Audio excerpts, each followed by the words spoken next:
સુરત થી જાવું નીલકાંઠ ધામ, લેણે પ્રભુનું પવિત્ર નામ, મનમાં હરખ નાચે છે અપાર રિયાની। તો હવે અમે નીલકંઠ ધામ આવી ગયા છે, બસમાં ઉતરે એટલી વાર। હાલો, અમે આવી ગયા છીએ નીલકંઠ ધામ। તો અહીંયા નીલકંઠ ધામમાં અંદર પ્રવેશની ટિકિટ 10 રૂપિયા છે એક માણસ। યાત્રા થઈ સફળ, મનમાં હરખ નાચે છે અપાર, રિયાની યાત્રા થઈ સફળ।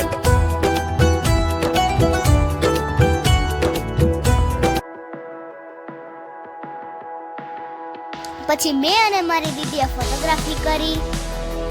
ફોટોગ્રાફી કર્યા બાદ અમે આગળ ચાલ્યા। અહીંયા ખૂબસૂરત છે, બધી ફરવાલાયક સ્થળો છે। આગળ ચાલો, મજા આવશે। અહીંયા પોપકોર્ન પણ 10 રૂપિયાના મળે છે, મારા દાદાએ લઈ લીધા હતા। પછી પોપકોર્ન ખાતી ચાલતી હતી। અહીંયાનો નજારો પણ મસ્ત આવે છે। પછી અમે આગળ ચાલ્યા। અહીંનો નજારો ને બહુ મસ્ત બધું છે। અહીંયા વિડીયોગ્રાફી કેવું બધું કરી શકાય છે। અહીંયા મંદિર પણ બહુ સારા છે। પછી અમે મંદિરમાં પ્રવેશ લીધો। અહીંયા પણ અમે ફોટોગ્રાફી કરી। અહીંનો નજારો તો જોવો, અયોધ્યા જેવો લાગે છે। પછી અમે બેલ વગાડી। બહુ ભારે હતો। ગોપી મહિનામાં મારા ભાઈએ બહુ જ વખત આવી ગયા હતા, એટલે તેને અહીંયા નાવાની મજા આવી। મારા પપ્પા વિડીયોગ્રાફી કરતા હતા અને મારી બેન પણ નાતી હતી। મારી મમ્મી જો કીટ લઈને ફરે, વાહ વાહ। પછી અમે આગળ ચાલ્યા। વાહ, ગૌમુખીમાં બહુ બધું નાઈસ, આગળ જોવો।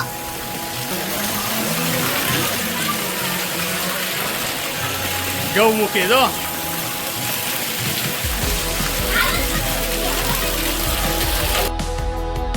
બાએ અમને 2 સિક્કા દીધા હતા, જેથી અમે પાણીમાં સિક્કો નાખતા હતા। પછી અમે ચાલ્યા મંદિરે દર્શન કરવા। હોળીનો તહેવાર હતો, એટલે ભગવાનને 56 ભોગ ધરેલો હતો। અમે 56 ભોગના દર્શન કર્યા। અને અહીંયા બહુ મોટો પંખો હતો। અહીંયા છે 56 ભોગ, આપ જોઈ શકો છો। અહીંયા છે કૃષ્ણ ભગવાન। પછી અમે જળ અભિષેક કર્યો। અહીંયા અમે પાણી નાખતા હતા અને ત્યાં ભગવાનના ચરણોમાં પડતું હતું। પછી એનો નજારો જોયો। નજારો જોઈને અમે બીજા મંદિરે ગયા, જ્યાં કૃષ્ણ ભગવાન હતા। ત્યાં અમે કૃષ્ણ ભગવાનને ઝુલાવતા હતા। ત્યારબાદ અમે હનુમાન દાદાના મંદિરે ગયા।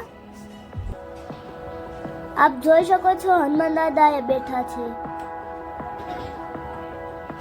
જય હનુમાન દાદા।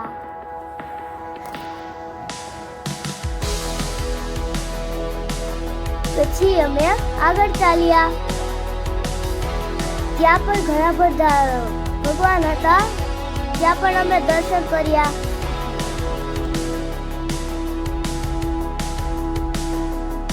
પછી અહીંયા મોક્ષ પીપળો હતો, ત્યાં પણ અમે દર્શન કર્યા। મારા બાએ કહ્યું હતું કે અહીંયા બોલીએ તો ભૂત વાહે પડે, પણ ખોટું હતું, બાએ બોલતા। અહીંયા નીલકંઠ ધામ ભોજનાલય હતું, ત્યાંની સુવિધા સારી હતી, પણ અમે ત્યાં નહોતું ખાધું, અમે ઘરેથી લઈને આવ્યા હતા। બહુ મસ્ત ખાવાનું હતું। પછી અમે થોડી હોળી રમ્યા। અમે અમારી દુકાન છે, ત્યાંથી અમે કલરો લઈને આવ્યા હતા।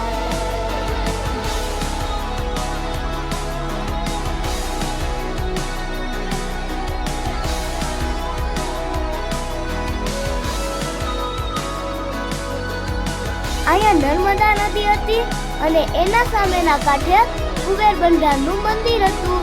આજે હોળી હતી એટલે હોળી ચલાવવા વાળાના આજે રજા હતી.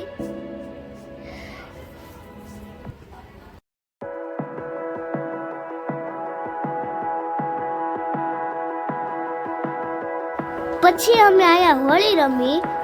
ત્યારબાદ અમે નર્મદા નદીએ નાવા ગયા, પણ ત્યાં તો માછલી હતી, તો પણ અમે હિંમત કરીને ગયા.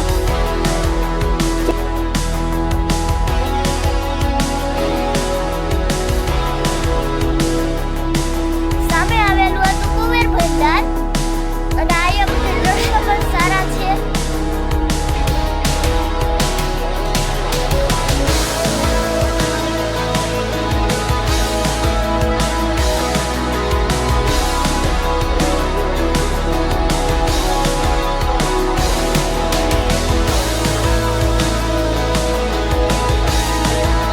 પછી મેં અને મારા બાએ આંબોનું જાંબુનું કર્યું.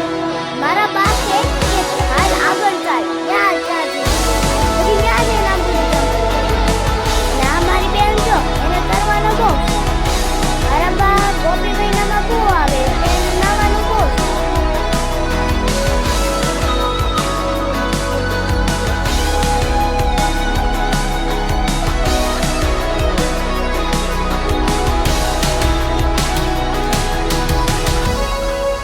મારા બાએ કહ્યું કે ચાલ તારા મમ્મી સાથે પણ આંબોડું જાંબુડું કરે. તો મારા મમ્મી એને જાંબુડું જાંબુડું કર્યું. કેટલું ફાસ્ટ કરી જો. પછી અમે આગળ ચાલ્યા. અહીંયા પણ નદી હતી, પણ ત્યાં તડકાના લીધે સુકાઈ ગઈ હતી, પણ નેકરા અહીંયા પથ્થર જ હતા. પછી અમે આગળ ચાલ્યા ને ત્યાં અમને બહુ મસ્ત એક પથ્થર મળ્યો હતો, પણ મારા બાએ નાખી દીધો. પછી એમ કે નથી જોતો. નીલકંઠ ધામ મંદિરથી નર્મદા નદી બહુ જ 1 કિલોમીટર આગી હતી, તેથી અમે તડકાના થાકી ગયા હતા. અહીંયા ભવ્ય પ્રદર્શન હતું. ભવ્ય પ્રદર્શનની ટિકિટ 200 રૂપિયા હતી, પણ અમારી પાસે ટાઈમ ન હતો એટલે અમે ન ગયા.